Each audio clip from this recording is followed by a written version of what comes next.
Hello everybody, we're here today to do a video about Lieutenant James Link. Sorry about that.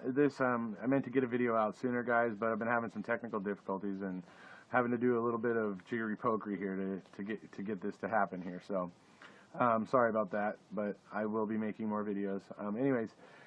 We're here today to talk about James. There's a key there, Link, or James. There's a 22 caliber slug over by the compressor, Link. Which by all rights should not have even been there by the compressor, because a 22 caliber slug does not exit when fired into a skull. So anyways, the fact that it even appears there is fishy. But anyways, moving on. We all know, most of us, and 99% of the people watching this video have obviously probably watched Making a Murderer. Well, we know that in Making a Murderer, James Link was deposed in connection with Stephen Avery's $32 million lawsuit for his wrongful conviction. Basically the reason why is because Officer Colburn, Deputy Colburn, took a call from the Brown County Police Department, basically, who were trying to tell them that they thought that that Manitowoc County had the wrong guy for the rape of Patty Burnson, and that they think they have the guy who did it now, and whatever. Basically trying to let them know, hey, you guys got the wrong guy. Anyways, they basically, Colburn tells Link, nobody does anything. It amounts to pretty much nothing. Nothing ever happens.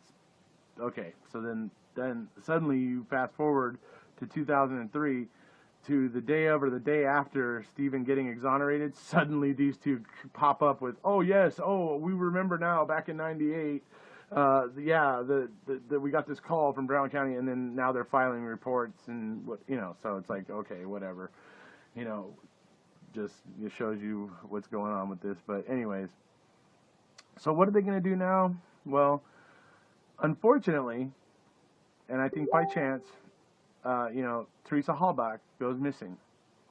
I am not saying that Manitowoc County Sheriff's Department did anything to Teresa Hallback. I'm not saying that. But did they capitalize on the fact that a girl went missing at that time? I think they did. Because, and here's why. Because if it's just a missing girl, you don't report somebody to the FBI as a murder suspect 2 days before her car is found and 5 days before her bones are found. Yeah, so that pretty much shows that this investigation was going in one direction and one direction only. I don't know how it could be made any clearer. So anyways, I'm going to show you now the document of where Stephen Avery is reported as a murder suspect on November 3rd. November 5th, the car is found. November 8th, the bones are found. Right. Okay. And this is the document where Stephen is reported to the FBI as a murder suspect on November 3rd. So there it is. So now you see that Stephen was reported on November 3rd, which is ridiculous. But anyway, now we're going to move to Stephen's pretrial, where essentially he's having to jump through hoops to penetrate, pretrial barriers just to be able to offer his planting defense. I mean, otherwise he wouldn't be able to offer any evidence of the planting unless he was able to penetrate this pretrial barrier. I mean, what the heck? I mean, I thought the state's supposed to have burden of proof. I mean, anyways, they even go on to say in the motion, it's kind of funny, they go on to say in the motion that there is more evidence of planting than the state has of rape. Yeah, so there you go. So this document shows that they're having to jump through hoops and clear this pretrial barrier just to be able to offer the planting defense. Also pointing out that the state faces no similar barriers at all in presenting its case. And then down near the bottom there, it talks about the fact that there is actually a great deal more evidence to support planting than there is to support any rape took place. So, very interesting. Okay, so now I'm going to show you that essentially the key was the only physical piece of evidence that they found in Avery's residence, besides the bullet, the slug found in the garage, which is in his residence. So, anyways, the thing is that this key, it not only didn't have Teresa's fingerprints or DNA on it, but it didn't have Steven's fingerprints on it. Okay? What kind of sense does that make? It has Steven's DNA, but none of his fingerprints. How's that? if as they, suppose Steven kept this key as a trophy, like some kind of a serial killer would or something, well, wouldn't he have been handling it, touching it? How is there no fingerprints from Steven on there? I mean, that's just weird. Anyways, here's the document from the defense motion where it basically states that this key has issues. So basically, this is pointing out that Link is quite the crucial witness for the prosecution. He discovered the key at the Avery residence, key which he claimed was sitting out in plain view, yet no one had discovered it on previous searches. In fact, the key is the only piece of evidence that was ever found inside of Avery's residence that ties him to this murder. Also, Hallback's key she used for approximately 6 years, and the key looks brand new, factory brand new. So that's a problem. I mean, why it should show wear. Okay, so that's issues with the key there, but now let's move on to what they're claiming now. We all know that key suddenly turning up there was fishy as hell. What was it, the 8th search, whatever. Anyways, so they claim that this key was wedged in between the back panel and like the wall of the cabinet, like in that little, it was coming loose, the back of the cabinet, the back piece was coming loose or whatever. I guess they're trying to say that it was wedged in there and that's how it got missed. Well, okay, number one, if this thing was, if it was in there, you guys have all seen this key. It's a key, a pretty nice size key, and then another 4 inches of blue lanyard. How would this not have been seen wedged in there like that? How could that have been missed? It would have been hanging out one side or the other. When that bookcase was emptied, they'd have seen it in the crack, or when they pulled it away from the wall, they would have seen it sticking out of the back. Seriously?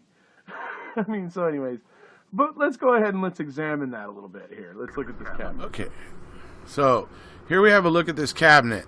You can see here that the back portion of it, basically what is the back of the cabinet, has begun, the staples or whatever that hold it in place kind of begun to come loose, and you can see it separating from the cabinet there. So, and then you can see down low here where it was open more, that's where the key would have had to have slipped out from, in my opinion, which is pretty low. So then we go on, you can see the key on the floor here, and you can see that it's actually forward from the back of the cabinet, like not over by the wall. If it would have fallen, it should have been over by the wall, right? But instead, no, it's kind of fallen forward. The lanyard is, the lanyard is facing away from the cabinet. The key is also facing away from the cabinet, and this to me just is a problem. It shouldn't have fallen like that. Nothing about it is right, in my opinion.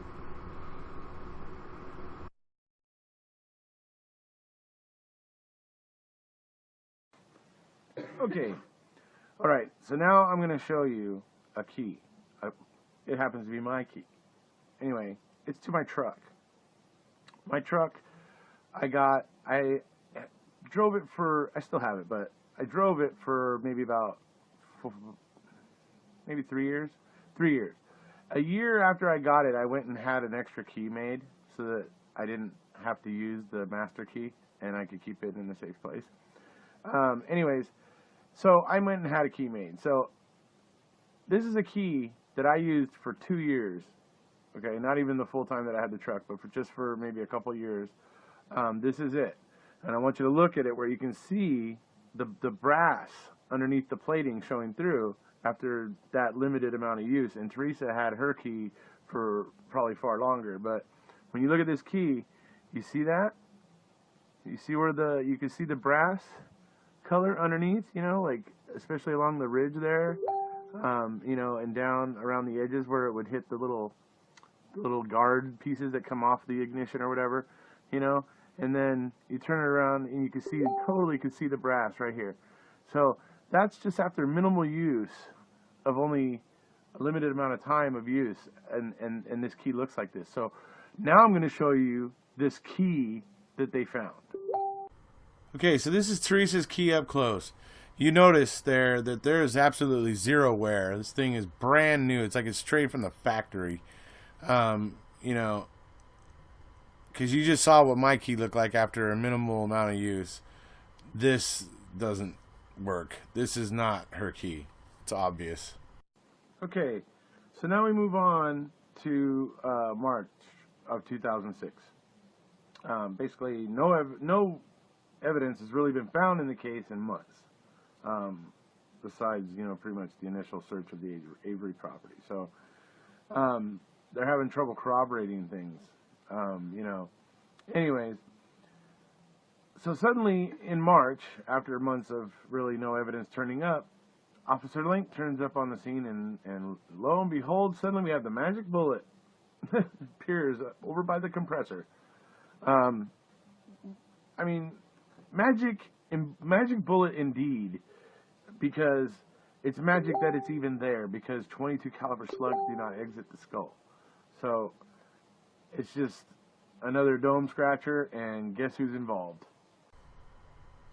So this document goes into talking about Link's interest in the investigation, going 4 months later and into March, when obviously there was a conflict of interest and he shouldn't have been involved, but he goes anyway. They're there because of Brendan Dassey's statements in his March 1st confession.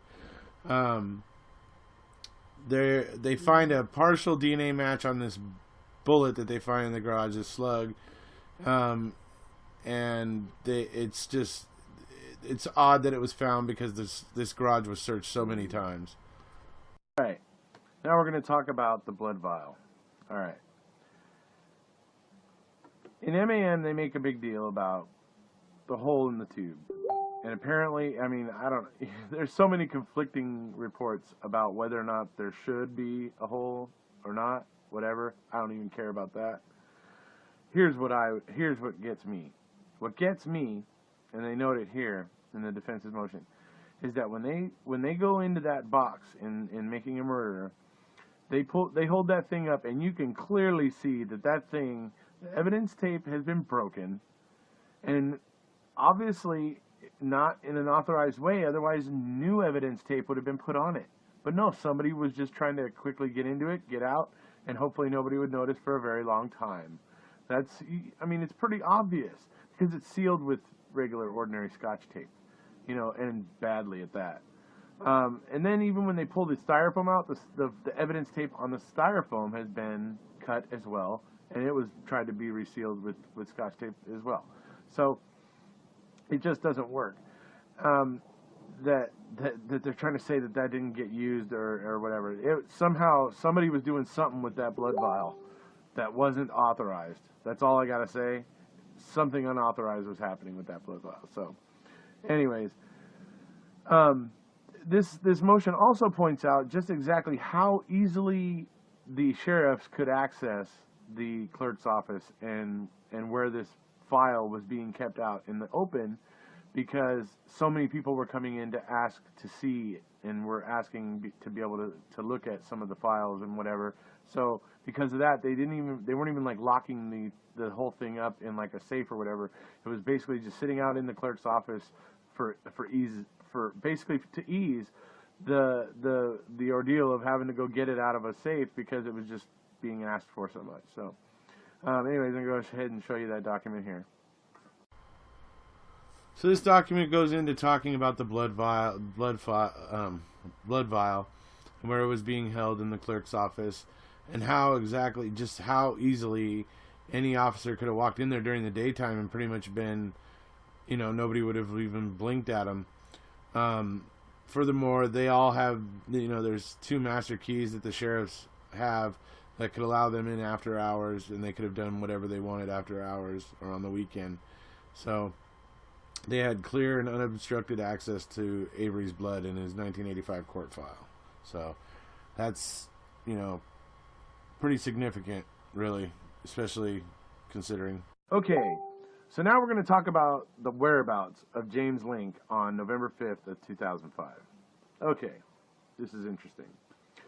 He originally states that he was off duty that day, and that when he got the call about the RAV4 being found or whatever, that he was at some kind of RV place, some kind of like RV, I don't know, dealership maybe or something like that. It was something to do with RVs. He was doing something that wasn't work related. Anyways, because he clearly said he was off duty. Anyways, moving on. He eventually does show up. He says he got there around 6:30 or 7 o'clock. And the logs do show that he logged out with Remaker and Colburn at 10:41. But no login is shown for Link. Somehow he didn't log in. Now, if he was off duty and got there late, I don't see how that would be even possible, because they started the sign-in sheet like around noon. So, you know, I just, it doesn't wash, you know. I don't understand how you know, so basically when it comes down to it, he then, so after the story of being at an RV place or whatever, he got there at 6:30 or 7, he then goes on later and states to Deputy Shetter, who makes a report, stating that he worked, that Link stated that he worked a full 10-hour day that day. What? Somewhere, see, basically, Link is being dishonest. He is telling a lie. At least one lie. Possibly two lies. Who knows what actually happened, but at least one is a lie. Because both can't be true. It's just simple logic.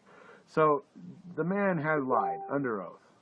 That on top of everything else, I mean, I think casts serious doubt on the evidence in this case and the way the investigation was run. Okay, in this document, this is the document where Link says that he was off duty, and that when the call came in about Teresa Halbach's vehicle, that he was in Menasha looking at an RV, but clearly off duty and not, not around for the investigation right away. He ends up claiming that he got there at about 6:30 or 7, and I guess looked around or whatever, and we know already that, that him and Remaker and Colburn all logged out of the crime scene at 10:41 p.m. So then we're going to move to the second document here, where we see that essentially Greg Shetter, Deputy Shetter, makes a report out where where basically Link claims that he worked a full 10 hours on November 5th, on that Saturday. So essentially what it comes down to here is Link is lying. One of them's a lie. And the fact that he's lying means he has something to hide, that there's something going on here, that, so it's pretty obvious, I think. He's just there at every crucial point. He's there to mess it up, So that's about it for the James Link video. I just wanted to go over some of the strange things about James Link, to potentially set up other videos in the future. Basically, I'm going to go ahead and I'm going to let Dean Strang take it on home here, and basically ask only that you please subscribe. Would Lieutenant Link lie? Would he lie as a sworn law enforcement officer? Well, all I can tell you is he did twice, and you heard it. Here he says he arrives at 2 o'clock. When he's asked under oath before, it's 6:30 or 7. This isn't 15 minutes off, folks. It's under oath, and it's a difference of 4.5 or 5 hours. At that time of year, November 2005, it's the difference between broad daylight and pitch black.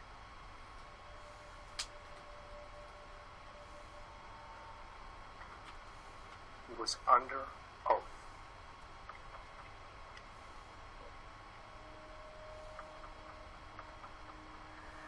if and when police officers plant evidence, they are not doing it to frame an innocent man. They're doing it because they believe the man guilty. They're not doing it to frame an innocent man. They're doing it to ensure the conviction of someone they've decided is guilty.